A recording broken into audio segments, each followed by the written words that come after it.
Hi అండి అందరికీ welcome back to our channel. అందరు ఎలా ఉన్నారు? బాగున్నారా? ఈరోజు వీడియోలో బోడకాకరకాయ పులుసును మరింత టేస్టీగా ఎలా తయారు చేసుకోవాలో చూద్దాం. ఈ వర్షాకాలంలో ఈ బోడకాకరకాయలు ఎక్కువగా దొరుకుతూ ఉంటాయి కదా, ఇవి హెల్త్ కూడా చాలా మంచివి. ఈ బోడకాకరకాయ కర్రీని ఒక్కొక్కరు ఒక్కో విధంగా చేస్తారు. నేను ఎలా చేస్తాననేది ఈ వీడియోలో చూపిస్తాను. ఒకసారి ట్రై చేయండి, చాలా బాగుంటుంది.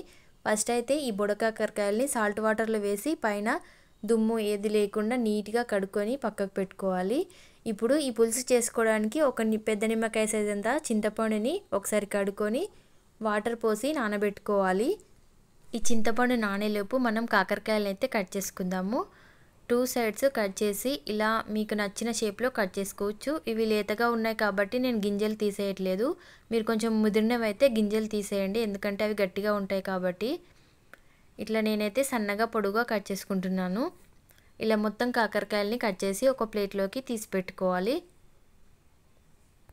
ఇప్పుడు కర్రీ చేసుకోవడానికి స్టవ్ ఆన్ చేసి ఒక బాండి పెట్టుకొని ఒక 2 టీ స్పూన్ల ధనియాలు, 1.5 స్పూన్ నువ్వులు, ఒక హాఫ్ స్పూన్ జీలకర్ర, పావు స్పూన్ మెంతులు వేసి మంటని మీడియం ఫ్లేమ్లో పెట్టుకొని మంచిగా ఫ్రై చేసుకోవాలి.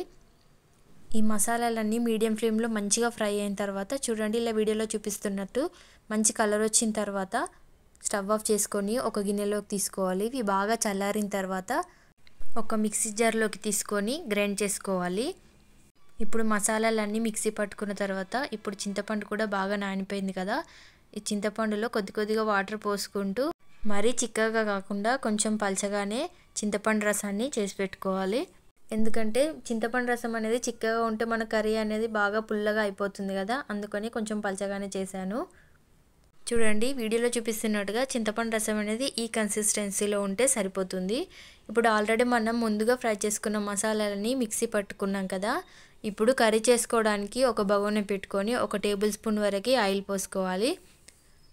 ఆయిల్ బాగా హీట్ అయిన తర్వాత 1 స్పూన్ వరకు జీలకర్ర, ఒక హాఫ్ స్పూన్ ఆవాలు వేసి ఫ్రై అయిన తర్వాత సన్నగా కట్ చేసుకున్న ఒక మీడియం సైజ్ ఆనియన్, అలాగే 2 పచ్చిమిర్చిని పొడుగా కట్ చేసుకొని వేసుకోవాలి. వీటన్నింటిని మీడియం ఫ్లేమ్లో మంచిగా ఫ్రై చేసుకోవాలి. ఇవన్నీ బాగా ఫ్రై అయిన తర్వాత 1 స్పూన్ అల్లం వెల్లుల్లి పేస్ట్ వేసుకోవాలి.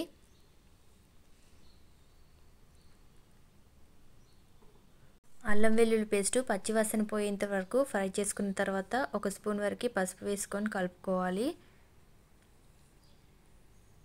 ఇప్పుడు ఇందులో కొద్దిగా కరివేపాకు, కొత్తిమీర వేసుకొని కలుపుకోవాలి.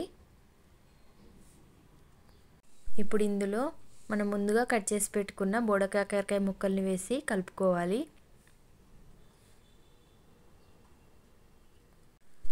వీటన్నింటిని మొత్తం కలిసేలాగా కలుపుకోవాలి. ఇలా మొత్తం కలుపుకున్న తర్వాత మూత పెట్టి ఒక 2 నిమిషాలు లో ఫ్లేమ్లో మగ్గనివ్వాలి. 2 నిమిషాలు ఆగి మూత తీసి ఈ స్పూన్తో 2 టీ స్పూన్ల కారము, ఒక హాఫ్ స్పూన్ సాల్ట్ వేసి కలుపుకోవాలి. నేను కారం వేసే వీడియో క్లిప్ మిస్ అయిందండి, ఆ టైంలో కాల్ వచ్చింది, అప్పుడు పాస్ పడింది. కారం, ఉప్పు వేసి మొత్తం ముక్కలకు పట్టేలాగా ఇలా కలుపుకోవాలి. ఇలా మొత్తం మిక్స్ చేసుకున్న తర్వాత మీడియం ఫ్లేమ్లోనే ఉంచి 1 నిమిషం ఆగి మనం ముందుగా రెడీ చేసి పెట్టుకున్న ఈ చింతపండు పులుసు ఉంటుంది కదా, ఈ పులుసుని పోసుకోవాలి. ఇప్పుడు మళ్ళీ ఒకసారి కలుపుకోవాలి. సాల్ట్ ఏమైనా తక్కువగా ఉంటే టేస్ట్ చూసి కొంచెం సాల్ట్ని వేసుకోండి. ఇప్పుడు మూత పెట్టి ఒక 5 నుండి 10 నిమిషాలు బాగా మరగనివ్వండి. ఇలా మరుగుతున్నప్పుడు మనం ముందుగా మిక్సీ పట్టి పెట్టుకున్న ఈ మసాలాలు ఉన్నాయి కదా, వీటిని మరిగేటప్పుడు వేసుకోవాలి.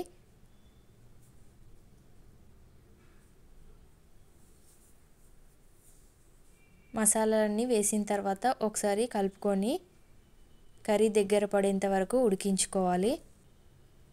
ఒక 10 నిమిషాల తర్వాత మూత తీస్తే ఇలా కర్రీ దగ్గర పడుతుంది కదా, ఇప్పుడు మంటని లో ఫ్లేమ్లో ఉంచుకొని కర్రీ చిక్కగా అయ్యేంత వరకు ఉడకనివ్వాలి. పులుసు బాగా మరిగి చిక్కగా అయిన తర్వాత కర్రీ రెడీ అయిపోయినట్టే. చూడండి, ఇలా అయిపోయిన తర్వాత స్టవ్ ఆఫ్ చేసుకొని కొత్తిమీర చల్లుకొని సర్వ్ చేసుకుంటే ఎంతో టేస్టీ అండ్ హెల్తీ బోడకాకరకాయ పులుసు అయితే రెడీ అయిపోయింది. మా స్టైల్లో అయితే ఇలా చేస్తాము, మీరు ఎలా చేస్తారనేది కమెంట్స్లో చెప్పండి. ఇంతకీ ఈ కర్రీ మీకు నచ్చిందా? నచ్చితే ఒక లైక్ ఇవ్వండి. ఇలాంటి మరిన్ని టేస్టీ అండ్ హెల్తీ రెసిపీస్ కోసం మన ఛానల్ని సబ్స్క్రైబ్ చేసుకోండి అండ్ మీ ఫ్రెండ్స్ అండ్ ఫ్యామిలీకి షేర్ చేయండి. మరో మంచి వీడియోతో మళ్ళీ కలుద్దాం. Thank you for watching my video. Bye bye.